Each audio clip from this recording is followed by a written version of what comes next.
Submitted. I'd just like to bring up that Saturday I had a very unique opportunity along with Councilman Lamoran and Councilman Clegg. We attended a program sponsored by Palatine and some of the other neighboring fire departments, a program called FireOps.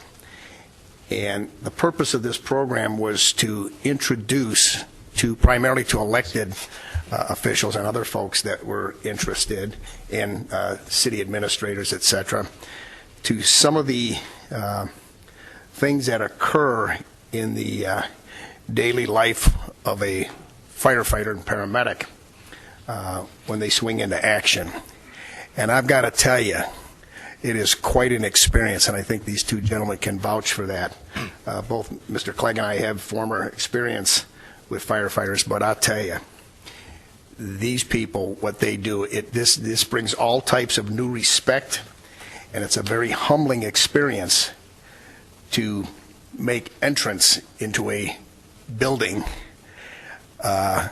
and work your way into a building that you've never been in before, make your way through where the visibility is zero, trying to carry all this heavy equipment with a mask on your stomach, crawling through a building, trying to find a place where the fire is, number one, and at the same time to try to locate, without sight, victims inside a building that are trapped in the building. That was one of the experiences that we had on Saturday. In addition to that, we went through a series of maneuvers, including ventilating a building by putting a hole in the roof of a building, and you haven't lived until you've tried to put a 4-foot by 4-foot hole in the roof of a building. I guarantee you've never experienced anything like that. And then on top of it, to try to do it from a ladder that's up against a building, and you're trying to hold on for dear life, and you're trying to swing an axe or a sledgehammer and put a hole in the roof to ventilate the building. In addition to that, we were subjected to being placed into a room, believe it or not, with live fire. And this was not a little campfire. We were in a building that was burning. I mean, this was hot. And I don't know if you understand this, but the temperature in an oven when you're cooking a turkey, and the ladies can tell me, this is probably around 400 degrees. Can you imagine being in a building where the temperature is up to 1,200 degrees? And at times it can reach temperatures of 1,600 degrees. And during that period of time, you're trying to find victims in the fire. You're trying to keep your senses about yourself. And I don't care how controlled this situation is and how much backup you have, there is always a sense of panic when you get into that building. And I mean, you feel like you're suffocating. I mean, my hats are off to these guys. I'd forgotten what it's like, but I'll tell you, it is unbelievable. In addition to that, we went through a program where we saw the newest techniques in EMS, emergency medical services, the techniques that these paramedics follow. The physician that's in charge of the project at Northwest Community Hospital, the system director, Dr. John Ortnow, said he actually makes about 50,000 home visits a year through the paramedics in the Northwest Community system.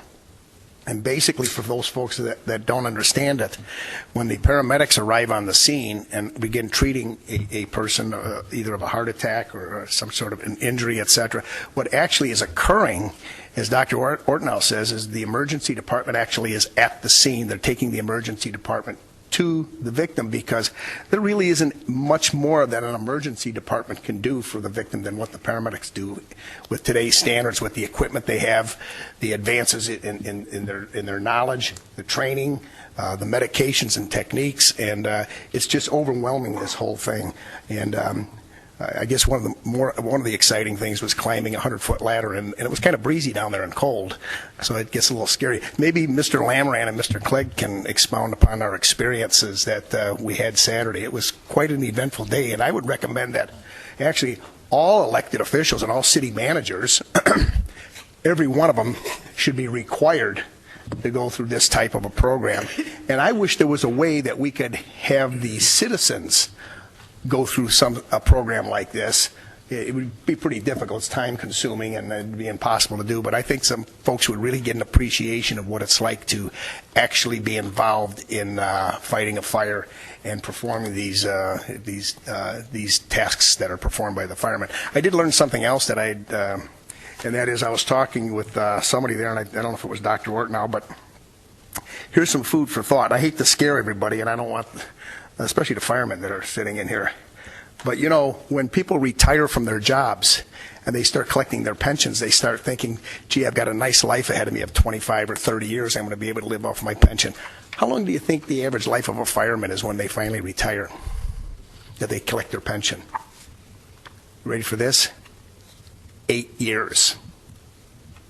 So while we're sitting at home on Christmas Eve by the cozy fire watching television, and it's nice and warm, and we're enjoying ourselves, we just should always remember that if something does happen, which happens every day, there are people back at a firehouse that are sitting there waiting for something to occur that's ready to give their lives in order to protect us and our families. And when we start talking about budgets and people talk about how much money we spend on fire department equipment and personnel, salaries, etc. You know, if it's your kid on the second floor at 2 o'clock in the morning in a house that's on fire that's trapped in the bedroom, that guy's worth $1 million when he shows up to get your kid out of that building. Mr. Lamran? It was a fantastic event from start to finish. It was put on well. I think Aaron Adams, who did a ton of work to organize it, here in the audience tonight. If you wanted to come up and make some comments about it. I would just say from start to finish, it was an incredible event. I'd say this, too. When I woke up on Sunday, I was sore as all get out. And just even walking in the gear type of thing is an experience that's hard to understand until you do it.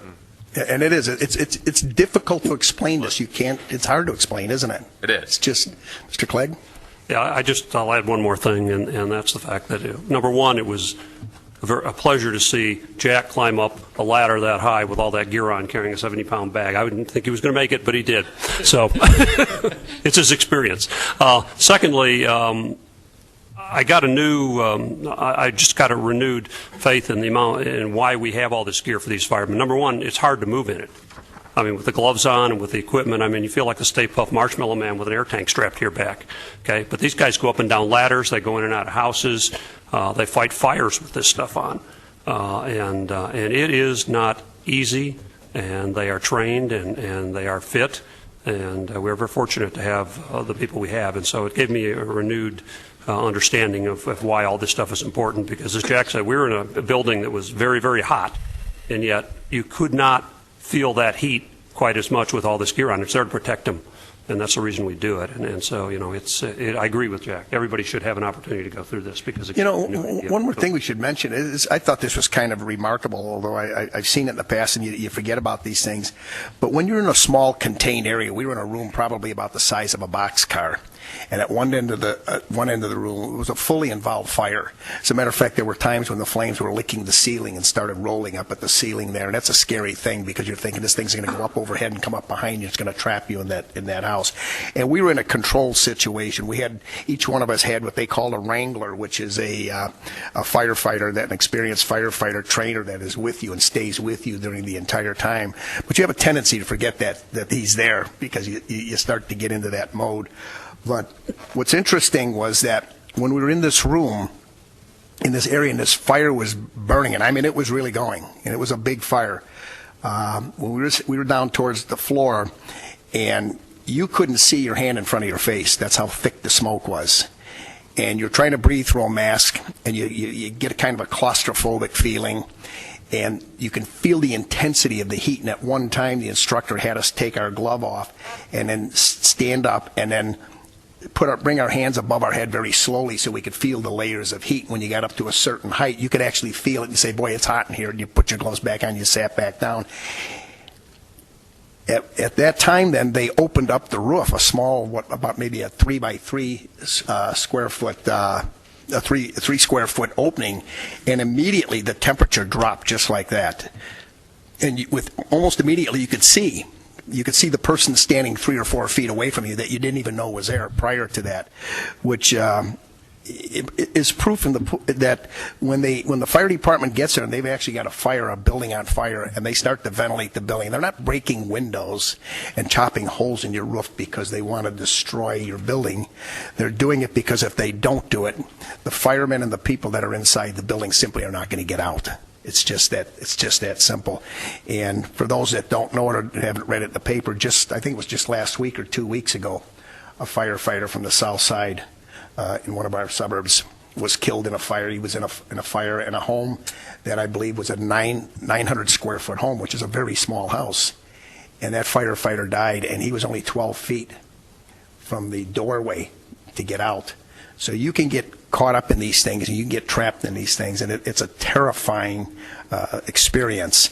I know that when my wife was younger, her family, the house that they lived in, their building they lived in Chicago had a massive fire. And I remember my brother-in-law had a room where he had a bed in his bedroom, and I remember them telling me later on that when they finally did the overhaul and the salvage, his bed went from the second floor. They found it in the basement. It went through the floor down into, so it could be a very terrifying experience. And my hats are off to our firemen, and the physical stress and labor that's involved in this type of a situation, and the emotional stress that's involved in this thing is just indescribable. You can't even begin to describe what these people go through. And maybe they don't do it every day, but they do it pretty frequently. And I'll tell you one thing, once in your lifetime is enough. So my hats are off to these guys. Okay. I've got a whole new understanding of what goes on when the chief comes up here and asks for equipment, et cetera, as to what I can understand what they need it for. Okay? Here. If there's nothing else.